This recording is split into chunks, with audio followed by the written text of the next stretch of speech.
Good morning, everyone. Thanks for joining us today. This is Becky Carlton with MAPSA. I'm the Director of Communications. I also have here with us today Heather Reisner, Director of Member Services, as well as Angie Beeland, who was formerly MAPSA's VP of Operations. She's actually taken the last year to transition into her own consulting company, Infused Evolution, and she's on the call as well today. So welcome. We're so happy for everyone who's interested in alternative certification. We're really excited for a new program opportunity through MAPSA. So we just wanted to give you some, best practices and kind of an overview of the actual program, and then we'll go ahead and get started. So just wanted to give you a couple of quick housekeeping tips. Your audio and video have been muted. Just a reminder that this webinar is being recorded so that we can share it with others. If you do have a question during the webinar, on the right-hand side of your screen, you'll see a chat button. Please feel free to chat your questions to the entire audience, and we'll be happy to hopefully answer or assist you throughout the webinar. And if we're not able to, we'll definitely follow up. So I'm going to actually pass this over to Angie so she can kind of give you an overview, and then she's going to actually probably share her screen and review the website as well for the actual program. So Angie, if you want to go ahead and take it over. Sure. Actually, I'm probably just going to use what's here, and I think my plan here is I'll just give you all some background and sort of talk through the screen here that's on there, and then open it up for questions just based on what you've already looked at and what I tell you. And then if there is something we can show you, we certainly will do that. But as Becky said, we are very excited to be able to present this today. And to start out with this, I guess just of some background, this seems very fast because MAPSA had been working on this for 3+ years in terms of the background. Hosting I'm used to using that now, a quality work group of trying to just address this challenge of talent. And so what we ended up finding out in those work groups were things that leaders and HR folks just kept saying, teachers aren't really prepared. And so we really started to dig into that to say, well, why aren't they prepared? What is this? And it kind of came down to, there's a lot of different things that they're not, but some of the big things that really stuck out is there is a disconnect between skill set. There's a difference, I guess I should say, between skill set and mindset. And so as teachers come out of college and they go in and they're prepared and they have all of their content knowledge, and when you look at all of the surveys, hundreds and hundreds of teachers that have been surveyed, most times they feel pretty strong in their content areas, and they feel like they're pretty prepared when they come out of school, and really even part of some of their student teaching experiences. And so then you find when they get placed in some of the charter schools and some of the at-risk student populations, urban populations, sometimes even rural, pretty much anywhere outside of where they thought they might teach, that's where you start to get a little bit of a difference of a mindset. And so we wanted to, when we took this about a year ago, as Becky had said, I had moved, transitioning out of MAPSA, but one of the biggest things that we wanted to work on together was to find the solution. And so we have been working through membership, through the work groups, through smart people to tell us what you guys all needed. And we worked on putting together a solution over the past between about July and December, and submitted it in December to the Department of Education. And then we're notified in January that it was approved, and just final approval happened just last month. So this seems pretty fast in terms of what you're going to hear of. Now it's go time, because we want to get teachers in your classrooms as soon as possible. But the background of kind of the life of where this has come has been going on for quite some time. So to start, just want to kind of focus on what was the solution. The solution we really wanted, there's lots of solutions, but the solution that this program really focuses on is focusing on those that have already chosen to be part of your community. And so when we looked and said, where in the world do we get talent? How can we do this? We have heard for years and years and years, MEPSA has heard through members and just, and even any work group at MDE, anywhere you have it, is there's some amazing talent within the school building, but they just lack the credentials to actually be a certified teacher. So we looked at that to say, how many parapros do we have? How many long-term substitutes? How many folks that are just working on temporary permits or just in different roles because they don't have that certification or are in the schools? And we found out there's quite a few. So that was the big piece that we wanted to start to see, where could we start within the schools and do something that helps to put them in the classroom and identify the talent that's already chosen to be part of the community, already chosen to be aligned to the mission of your schools, and really addressing that retention piece of it. So the other side of that too is really focusing on the career changers who have just decided, I want to make a difference. This is what I want to do. And the real root of all of this is retention, retention, retention.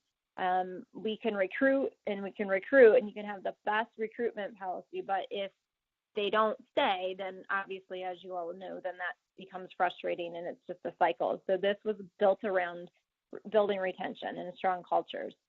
The other thing that was really important as we looked at this is we did look around. There's lots of other programs, well, not lots in Michigan, but there's a few other programs in Michigan.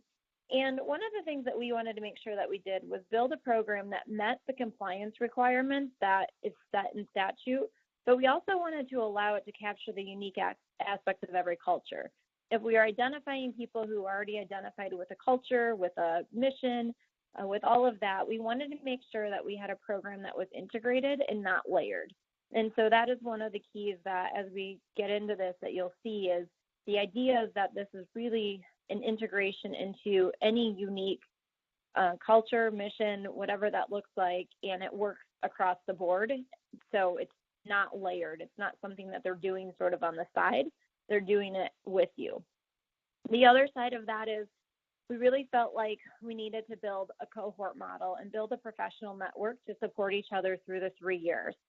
We know data can show us, and you've all seen it, that first 3 years is the hardest, and that's when they're leaving us. And so you might get them 3 to 5, it might be a few, but the teachers that are 5+ years are very few and far between. So we wanted to start to build a professional network that just would help each other to get through those hard years and help each other remind themselves why they went into teaching in the first place.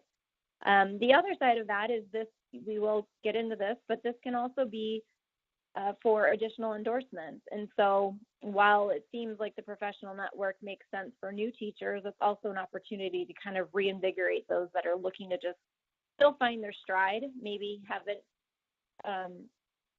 found their confidence yet. So what the program does is it allows for immediate interim certification. So that means that in this plan, when we give you these timelines, they're going to be these candidates, any candidates that are accepted into the program and matched with the host school can actually be placed in a classroom come this fall, and they will be on an interim certification. After 3 years of effective ratings and doing what they need to do and just showing progress with that, at that point, then they are recommended for standard certification. And then from there, they're good, and they just follow the path of every other teacher who, despite their way of getting certified. As I mentioned, it also allows for endorsement areas. One of the things to consider is it does allow for multiple endorsements. So you can get really creative in some of your staffing solutions. For example, maybe you have a teacher who loves art but can teach gym too, whatever that looks like. So you could actually work creatively to get multiple endorsements. It's one program.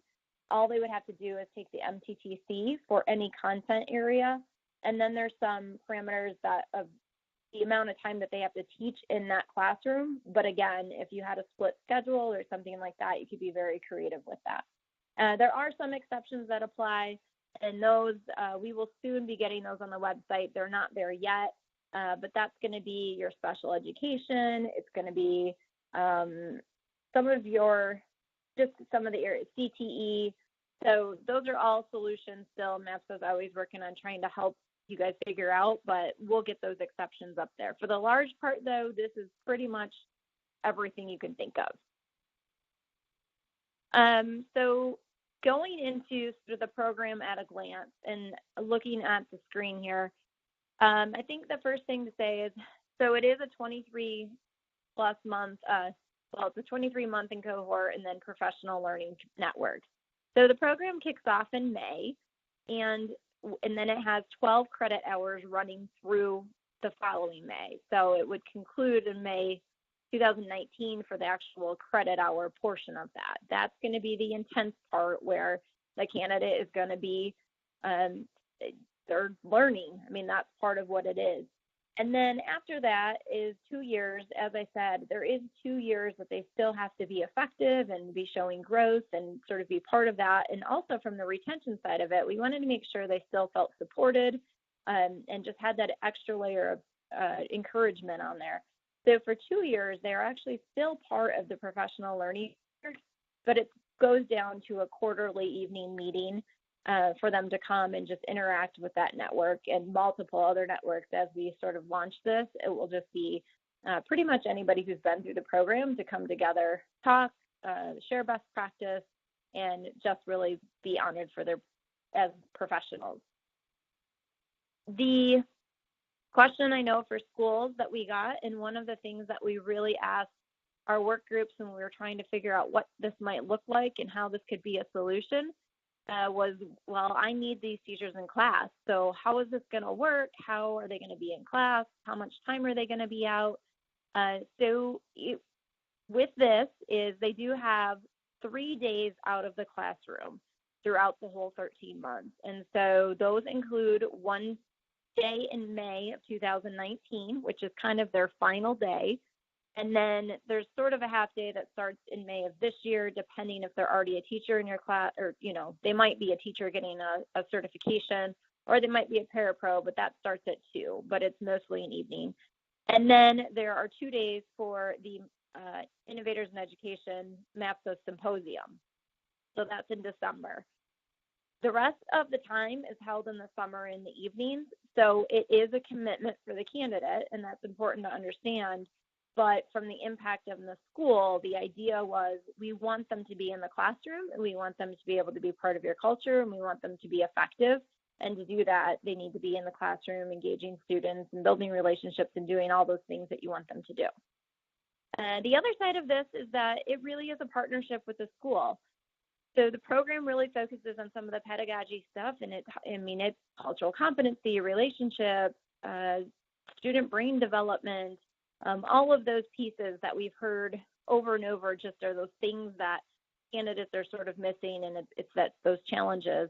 But we really partner with the school on some of the content support, or maybe some of your direct PD that you're working on in your own initiative. The other side of this, and I know this is a lot of information, so like I said, we'll take questions, but I just wanted to give an overview. But to go back to this screen here, so we talked about the 13-month individualized plan. So the thing is that every single one of these candidates are going to have they're going to bring different skill sets. They're going to bring different, when they take their MTTC, they might have different areas of opportunity or strengths or whatever that looks like. If we find that there's a little bit lower content knowledge, we're going to have a little bit more content. We're going to work with the school to make sure that they're supported in the content knowledge. But everything is individualized so that it fits well for the candidate, but also fits well for the school and for where they're being placed in the host. And again, we wanted to schedule this, and it's all put together so that when you kick off your PD in August and you do all of your school events, we wanted to make sure that they are fully inclusive in all of that and not pulling them out of anything for this program. And then again, we talked about the classroom.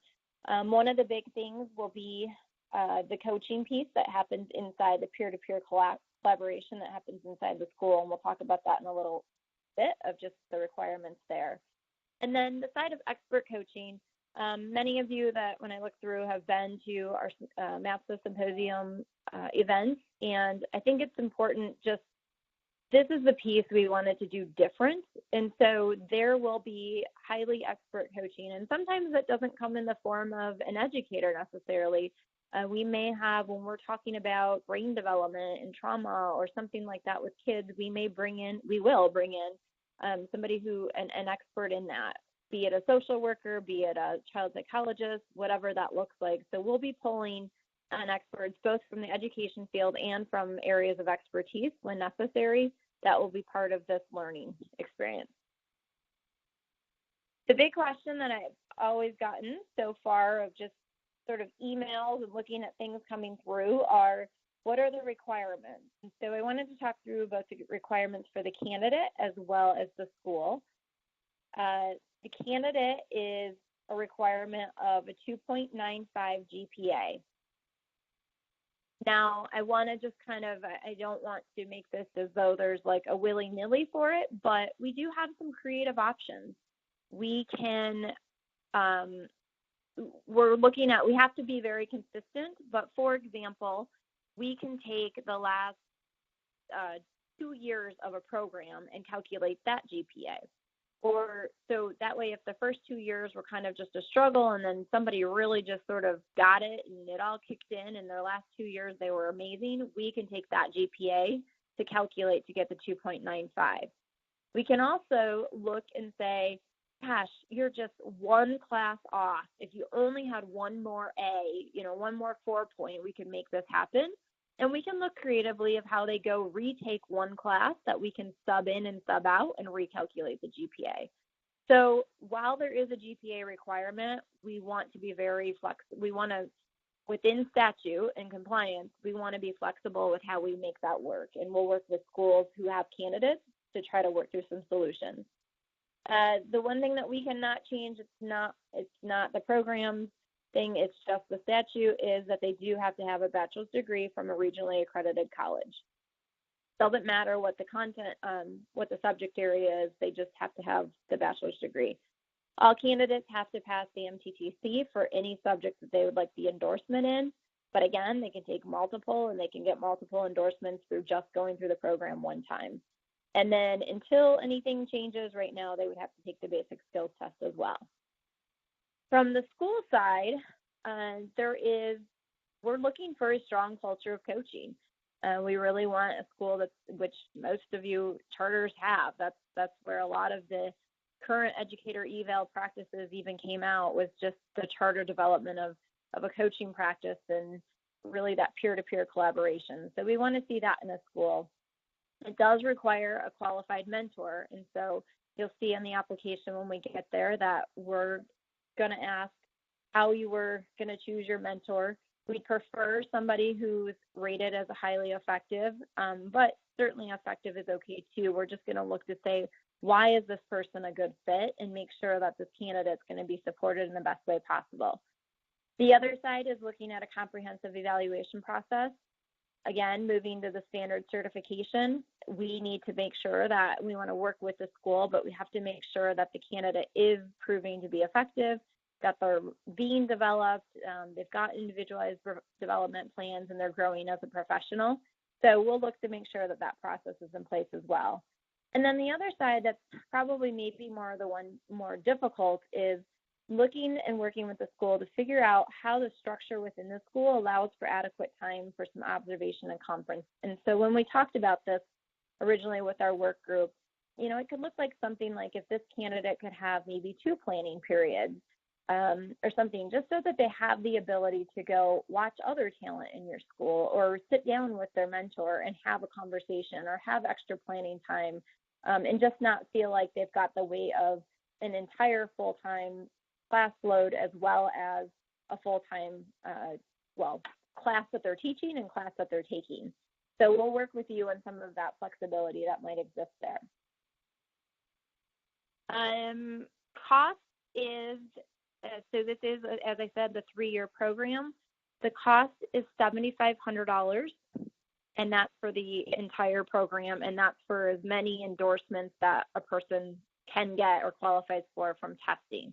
So again, this is where we would urge kind of that creativeness. If there's anything that a candidate thinks they might want to teach in the future or they want to teach now, this is the time to do it, because it doesn't cost any more to get more credentials or more endorsements, but they'd have to go through this whole program again if they later decided that they wanted a different endorsement. So when we looked at this and we looked at the whole, what would be the perfect world of how this worked and where would this money come from? We've known for a long time as in the education community that the money and the investment in education versus the trade-off of the salary doesn't always sort of make sense. And so when we talked to the work group here, the idea was how can we get to a price point that makes sense for a school? And how could the school potentially say, and if you think of the process that this could look like, is going to talk to one of your parapros who's been in your building for the last 5 years, who's just amazing, steps in whenever you need them to, and they have a relationship with the kids that you couldn't even write down on paper as a qualifier. And so you go to them and you say, you know what, I want to invest in you. I want you to be a teacher. I need you to be a teacher to take our school to be successful, and the school covers that investment and supports them in their getting their certification. The idea is hopefully at that point, they've already decided to be part of your community. You've now recognized their talent. You've invested in them. And more than that, even, it significantly impacted their salary and their means for living at that point, because you've moved them from a parapro to a certified teacher salary.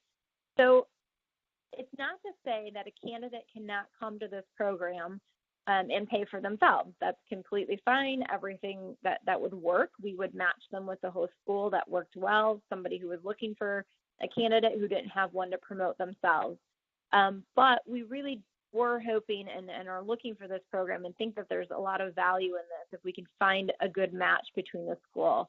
Understanding, though, that sometimes you just need skin in the game. There's probably a match there too, of maybe a 20% versus not, or maybe they don't quite get the full teacher salary the first year. They have to earn that into the second year. So I think those pieces we can be creative with for sure. And then the last thing, and then I will let you guys kind of jump in with questions here, is, like I said, these are cohorts. So the cohort sizes are 12 to 15, and that's just really kind of from both a cost perspective of efficiencies and making this more cost effective, but also from a dynamic of that professional learning aspect of it. We wanted to make sure we had enough, but not too many, that they could really build strong and trusting relationships with each other and have some open dialogue and feel safe in that environment.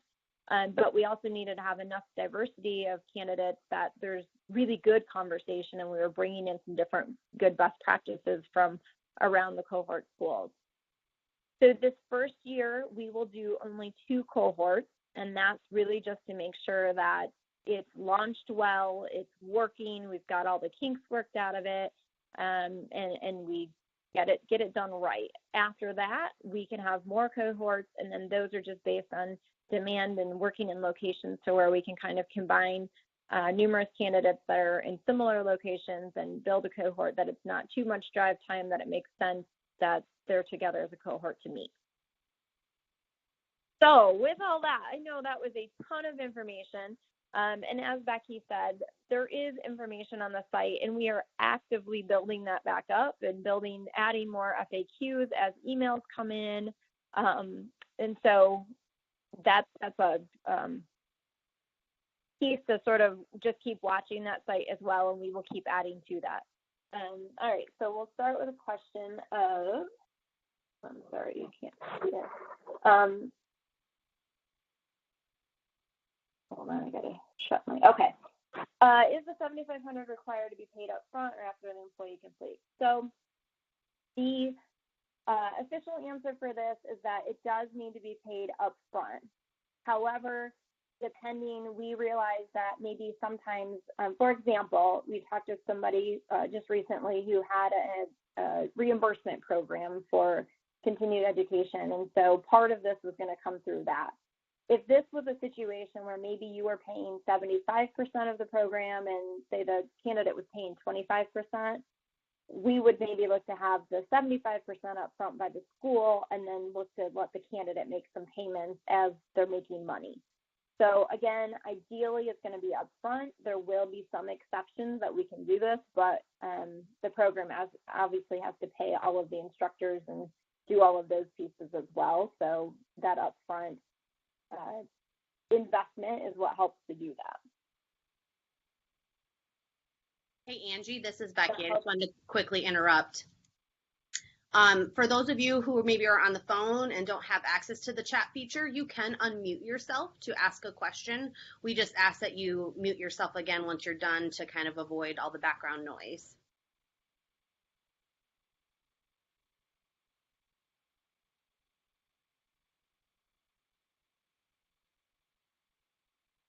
Any other questions?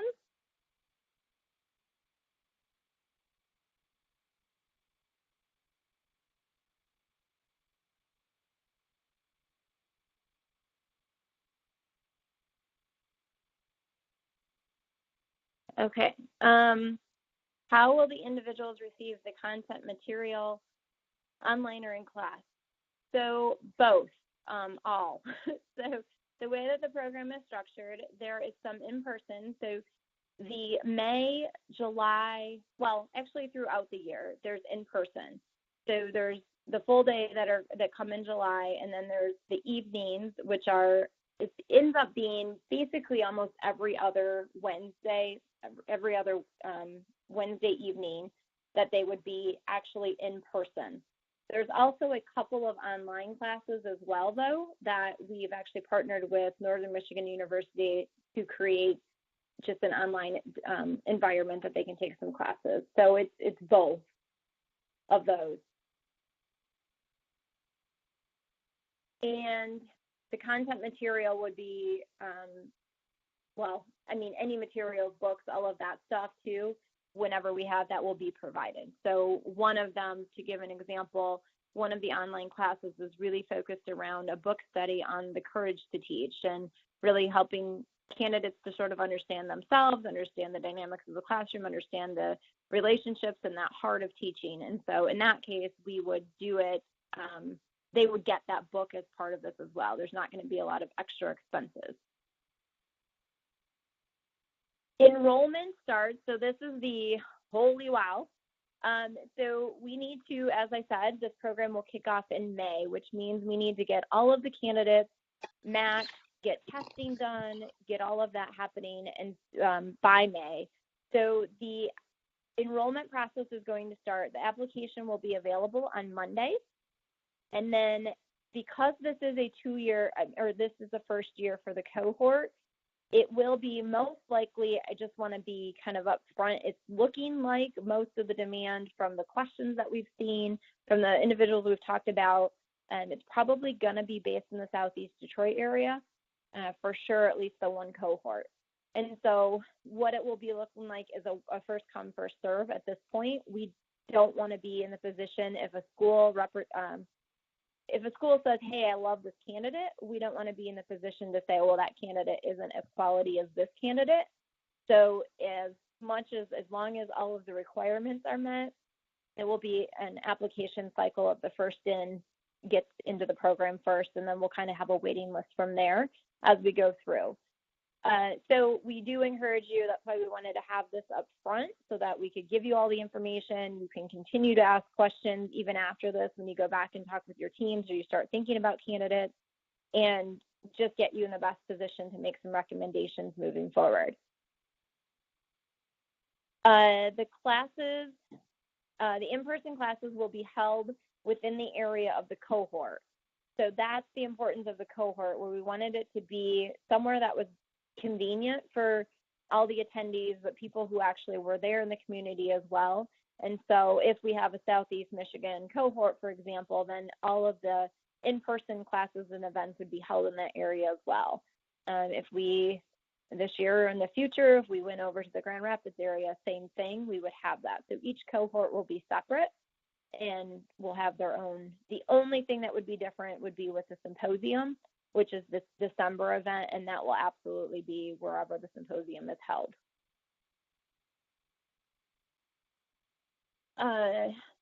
Employees who have already passed the basic skills in MTTC. So if they've already passed that, this would only be for people who are looking to get another endorsement then. So yes, if you have a certified teacher already and they're looking to get a different endorsement, they would have to pass the MTTC for that endorsement area. So it would benefit them if they're looking for that. If you're looking to say, and I don't know if this was the intent of this question, but it kind of made me think about this. If you just said, I have a teacher who could really just benefit from kind of getting some of this exposure that they didn't get in school and this professional learning, and this would just be a good, strong PD for them, it certainly could. They'd certainly qualify, and they would definitely get some benefit from that individualized coaching and just sort of that. Again, I said some of these I think could just be a reinvigoration for those who maybe didn't start off in the field on the right foot. But ideally, if that were the case, I would recommend they at least take some MTTC and just get some extra endorsement, even if they don't use it in the future. Candidates in each cohort will be 12 to 15. So minimally 12 and at the most 15.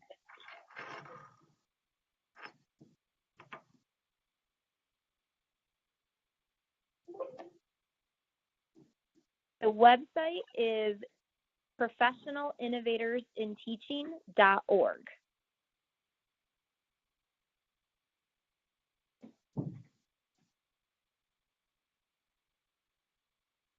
Hey, Angie, just again. Oh, does that not work? Yep, sorry, go ahead. The best way right now to find the website is to go to the MAPSA website, charterschools.org. I have it up here on the screen for those of you who can see. And underneath the tab for schools, there's actually a link, Alternative Certification, that will open up to the website. And as Angie said, there is a lot of information on here. There's FAQs. It's where the application will be. Applications, again, will open March 12th. That is the plan. So you can come back to this website to fill out an application. Again, here's the interested candidates as well as interested schools. So there's a nice little tab over here to find that menu, but lots of information here. And yes, continuing to grow. Just last night as I looked at it, I had about 5 more things that I had to add. So it will be a work in progress for a little bit. Are the MTTC tests required to be completed to enroll in the program, or just the 2.9 with a bachelor's degree? The MTTC test is required. That has to happen. However, we do have some flexibility. Again, this would be based on the candidate and where it came from. So let's say somebody took it and they were just shy of passing it. I mean, it was a couple, we could see it was just a couple of certain areas with that.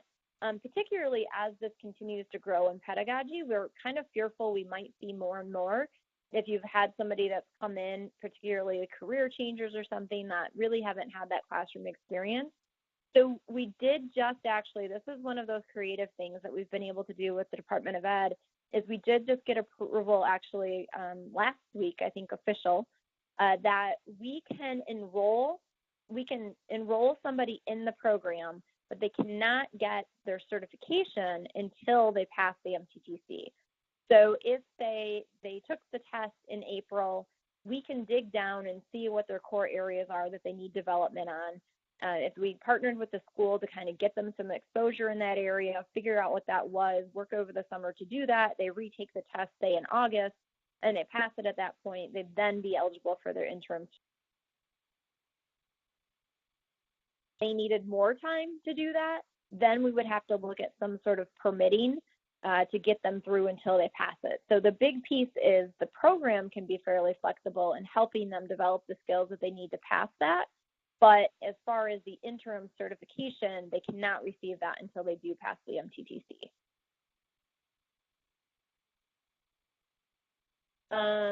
Okay, so would we be limited in additional responsibilities that the fellows could take on, recess, lunch duty, bus riding? The answer to that is absolutely not. Again, we are encouraging that there is some flexibility in terms of possibly that extra planning period.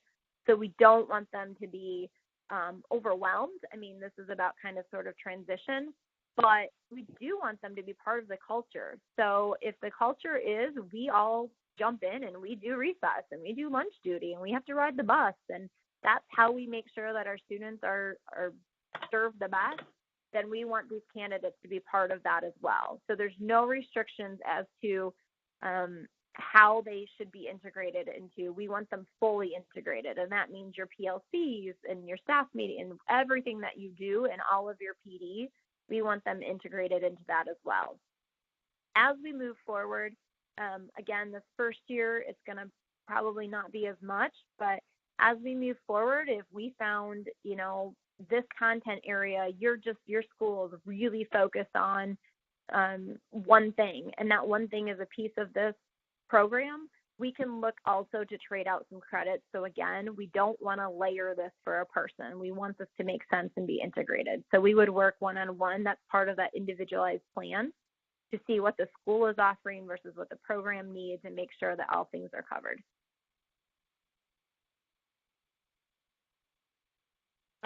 So somebody asked, I have an employee with a bachelor's, but just has struggled passing the MTTC, and will this benefit helping them?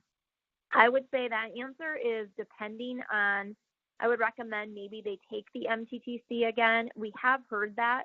I've heard that across the traditional, the testing, that seems to be a challenge. So what I would say to make that assessment is maybe retake it more current, dig in to see where they're missing, and we can see all of that when they take it and they link it to our program. We can then see all the test questions. We can see where the struggle areas are. And then I think that would be a conversation with the school. I don't think the program itself, again, it depends on where they'd be missing, but if it's content knowledge that they're missing, the program wouldn't necessarily help that, but we could certainly work with the school to find recommendations on how to help somebody pass that test. That is one thing that we want to do differently here in partnership with the school, and I think that's a really good opportunity. I don't know that we've ever really gotten to dig deep into what are folks missing, what's the questions that they're getting wrong. It's just kind of like it's a pass-fail, and so we want to start to dig in and see those questions and work for solutions. And yes, they do, at this point, they have to do the basic skills and the MTTC for their content area. There is talk and legislation introduced that might change. Okay, when an employee or school asks about the different benefits of this program over other pathways, so I would say, sorry, I should read this for those who aren't on chat. So what would be the difference of this program over all other alternative pathway programs, and what do we recommend that somebody might say to a person? I would say that any program that, certainly we just need teachers. So I think the one thing that I would say for sure is that I think there's a need for every program depending on sort of where that teacher is. This one was built, though, on some specifics. And the specifics I would say is we wanted it to be, again, integrated into the school. So the biggest difference between some of the others, one particular that's out there pretty big, is that they do recruitment of the teachers, which is a great asset to bring people into the field. But it's very module based. It's not the professional learning, sort of the cohort model. And so it's kind of more individualized, and it's not necessarily integrated into the school because the candidate comes first, and then the school, they find a job in a school. And so the biggest difference with this is we listen to charter HR folks, charter leadership. Again, years and years and years we've been listening to this, and we built the curriculum based on the pieces that you told us that were missing. For when you say a teacher isn't prepared, we built this on those pieces that the teacher isn't prepared. And so it's much less of the, I don't want to say normal stuff that you might go through for certification, but it's really, really focused on that, understanding who the student is, particularly understanding maybe where an at-risk student is, and cultural competency, and again, the social piece of it, and just those relationships and that engagement. And then the other difference with this one, again, is that it's really built with the school. And I think that's probably the biggest piece, is we wanted candidates to make sure that they felt like they were part of this already. We wanted them to be part of the culture, build that retention, feel like they're part of something, and not just come and be and do this program and then move from school to school as they've been doing, but really to fill that hole. And so I think that's probably one of the biggest differences with this, is it's really focused on the professionalism, the networking, the support aspects of it. The program also has, so not only is there the mentor inside the school, but we have a cohort coach as well. And that person serves as just the in-between. It's another person for this candidate to go to and say, I'm struggling with this. How should I work with this? Or what should I do? And that cohort coach will also work with the leadership to say what's working, what's not. And really it's a team approach to supporting this candidate and making sure that they're successful. I hope that helps answer the question a little bit, but if not, we can keep asking. One of the questions, would this program be beneficial for elementary teachers looking to move into secondary, and would they be able to add high school endorsements? Yes and yes. That is a great example of where this could really work. So they can add, again, there are some, they can't do special education, but they can do, there's no restrictions as far as grade levels. So they could go into a middle school, say they wanted to move and, they don't have that math, so they can't teach that specific math class in 8th grade. They could get the math endorsement. So all endorsements can be done through this.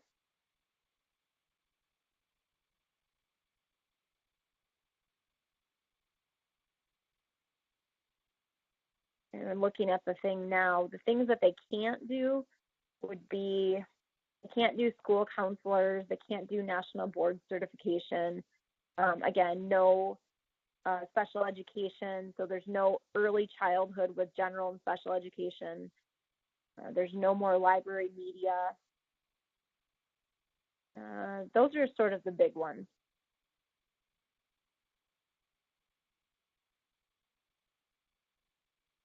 Any other questions?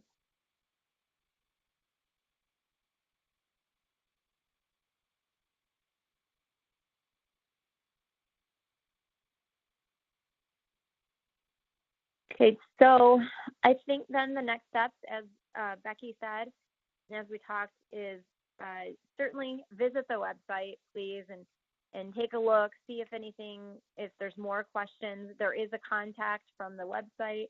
You can send an email, reach out to us however you would like, and we want to just make sure we get all of your questions answered. Candidates probably will end up having questions as well, so we want to make sure that we answer all of those as well, and they can certainly reach out too. We have had 20 plus already that through various ways, just sort of finding and doing their own searches. We've had people who are asking questions from the candidate perspective as well, which is good. So again, we'll keep updating that FAQ, keep updating the information that's on the website. So hopefully we can start getting all the information out. And if you have those few people, or 1, 2, 5, whatever that is, the only thing that we ask is we don't want, depending on the size of the school, I don't want to say you can't have more than one per school, but it will depend on the size of the school and the capacity for mentorship. But basically looking at that kind of the 1 to 2 per school and looking to see who are your superstars, getting with them, having this conversation, seeing if it's something that they're willing to commit to, if they're willing to do and excited about, and then looking to get the application in. When you do the application, you will see that there's a candidate application, and with the candidate application, if it's coming from the school, we are asking that the school leader, whoever, it doesn't matter who it is, but somebody from the school community does write a letter of recommendation just so we have on files, because that's part of what we want to see in sort of the data to see what's effective. Is there a difference of people who go through this program that come in sort of organically because they're looking for a career change Or is there a difference of people who are identified through our systems, through some of the more intrinsic and the values that you've already seen in these folks? Do we see a difference in retention? And so we want to study that as part of this program. So we do want that letter.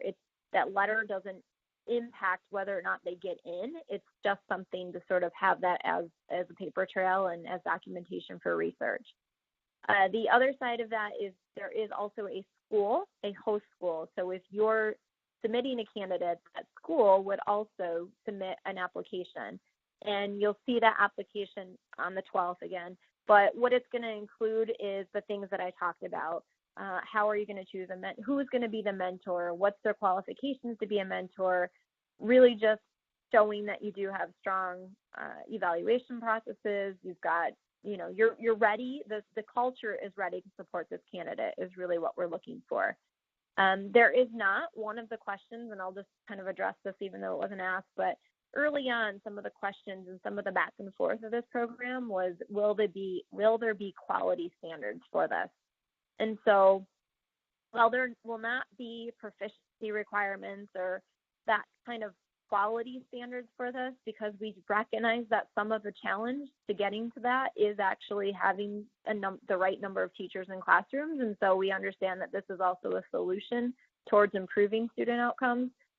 However, again, we're going to look a little closer to make sure that there's, at least consistent leadership. There's going to be a strong culture, because the best thing we can do is just build a really supportive network around these candidates to make sure that they stay in the career.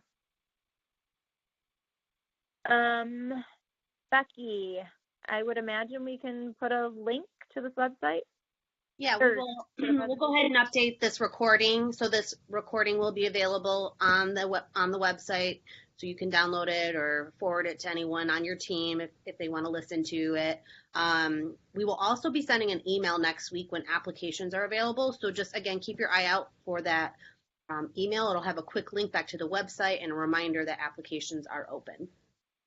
And applications, just for timeline, Angie, correct me if I'm wrong, are open from March 12th through March 30th? Correct, yeah.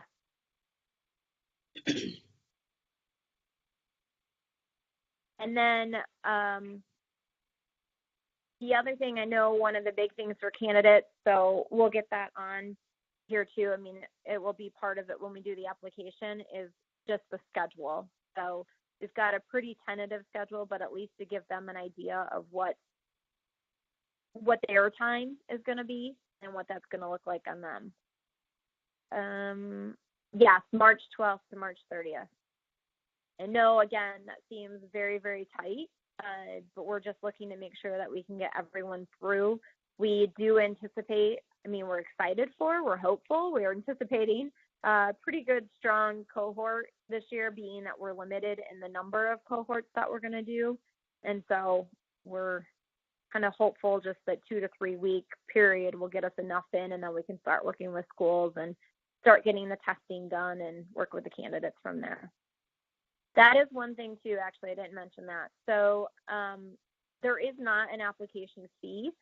We don't charge for somebody to apply. However, there is the fee for the test. And so the program does not cover the fee for the test that they need to take, or multiple tests if they're getting multiple endorsements. So that may be something, as you're from a school perspective, as you're looking at candidates, just being upfront with the candidates to whether they're going to cover that or whether the school is going to cover that. There are, for this year, the max cohorts are 2. So just from a growth and scalability, we will only have no more than 2 cohorts. And again, it's going to depend on demand. Right now, we know for sure that we will have 1 in Southeast Michigan area. But where else, if it's 2 there or if it's somewhere else, will depend on the number of applications that we get to build out that cohort. In the future, we will be very diligent about making sure that we have cohorts around the state and have more time to actively recruit for that. But for this year, we just want to make sure we get it off the ground. And cohort sizes, I should say, sorry for that, for the person who missed that, it's 12 to 15 individuals. So they can't be bigger than 15, they can't be smaller than 12. When talking to candidates to see if they're interested, what is the guideline for time commitment? So this is the equivalent of taking, it's a full-time college load, 12 credit hours, except that, well, it's like half-time, I guess we should say. So you're taking 12 credit hours throughout the year. So I can tell you with the schedule, how it works out is, let me find this, sorry. So with the schedule, it ends up working that they have, like I said, it's about every other week. So if you tell them every other week, they'll be surprised when it's a little less than that. But every other week, they go from 5 to 9. So that's their in-person. And then they have 3 days in the summer from their commitment. I'm looking at the schedule now. So May 16th, and this is, again, these are tentative, but just to give an idea, May 16th, they'd have something from noon to 6. That would be sort of the kickoff rollout. They are then required to have 15 hours minimally, which has to be over a minimum of 5 calendar days. So it could be, 3 hours a day, however that works, and it can be spread out. But between June and July, we need them to be in a classroom and be an active part of a classroom. And we really just want them to be able to capture their experiences in the classroom, be inclusive within it, and just see, have that experience with the kids before they jump into. Now, many of your endorsement areas, if you've got a teacher who's just looking for an endorsement, that's easy. They already have that. This is more for those who maybe haven't been sort of a lead and been, or even career changers who haven't been in a classroom. We want them to be there. So that's 15 hours. And then over the summer, there is tentatively right now, July 17th and the 19th. So it's 3 days. That will be a 9 to 4. So those are probably the biggest because those are full day commitments for them. And then over there, like I said, between September and December, they've got 5 evenings that runs that Wednesday nights 5 to 9. And then they have the Innovators in Education Symposium, which is 2 days. And then a lot of their credits come from that, again, being in the practice and teaching. And through that, then they have some coaching and some different pieces that kind of work within that, but that's all during the school day. And then come the winter, when we hit the January, again, they've got 6 between January and May. They have 6 evening, again, 5 to 9 evening courses. And then they have 2 online courses that run with 1 in fall, 1 in winter as well. So that would be at their own time. That would be their after school, their own time, homework, doing what they're doing piece. So I would say from a perspective of, they should count on, it's probably going to be a good 5 to 10 hours a week, possibly, in doing one or the other and preparing, reflecting, attending class, whatever that might look like. It could be 5 to 10 hours a week.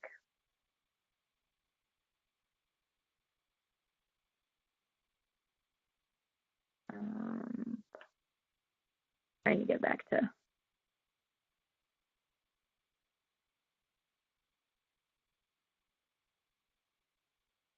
No, sorry. I will, okay, so sorry, catching up on the questions here. I will share the tentative schedule. Like I said, that will be up before this literally we just got this all sorted out. So we'll get that up on the site here pretty soon as well and be able to roll that out when we open the application. And then the 5 to 10 hours per week is not for the 3 years. So good clarification. That's only for the first initial year when we need to get the credit hours. After the 3 years, that's just a quarterly cohort meeting.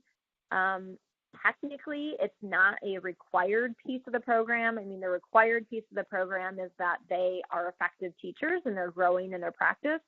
But we hope that they would want to be part of these professional networks, but that would be at their own convenience and because they choose to.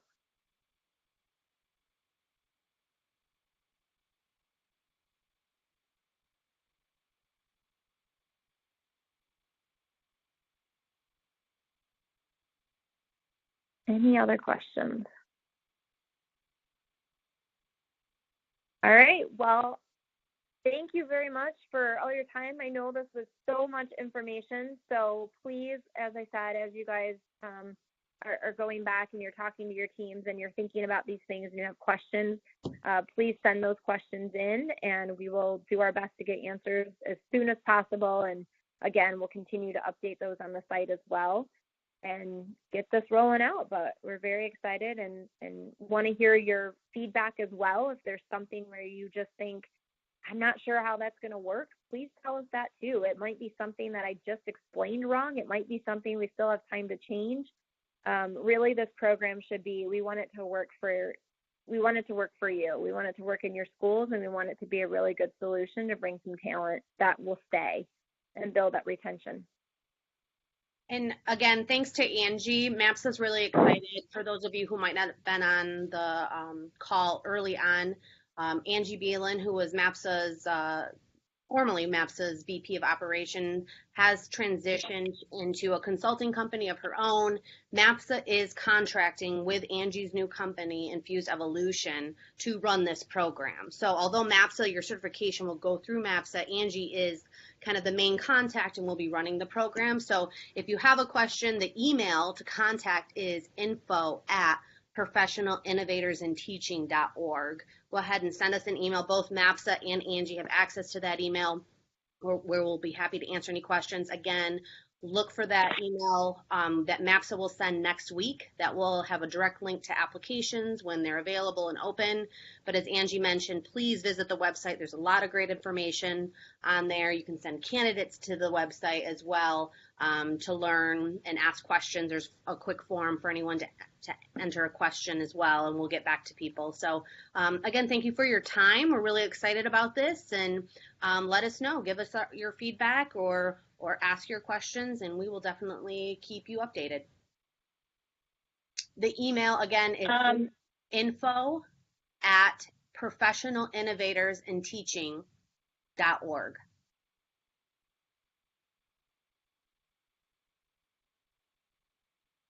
And again, this is why we're limiting the cohort size this year. So feedback is great. We want to make sure that this really becomes a highly successful program. So we appreciate any and all questions. And I hope too, anyone who attended the call today, you learned something new about the program. And even if you're not ready to send a candidate through the program this school year, this is definitely something to budget for and plan for next school year. We're hoping to have applications open a little bit earlier next school year, even like possibly December even, so that there will be more time to think about that and more time to budget. But there will be multiple cohorts launched each school year. Each summer, the program will begin. May. So again, if you're not able to take advantage of the program this year, hopefully you've learned something new and are able to plan and take advantage of it in the coming years. Absolutely. All right. Thank you, Becky, for your technical expertise. Making this happen, and everyone, and we'll talk to you soon. Thanks, guys.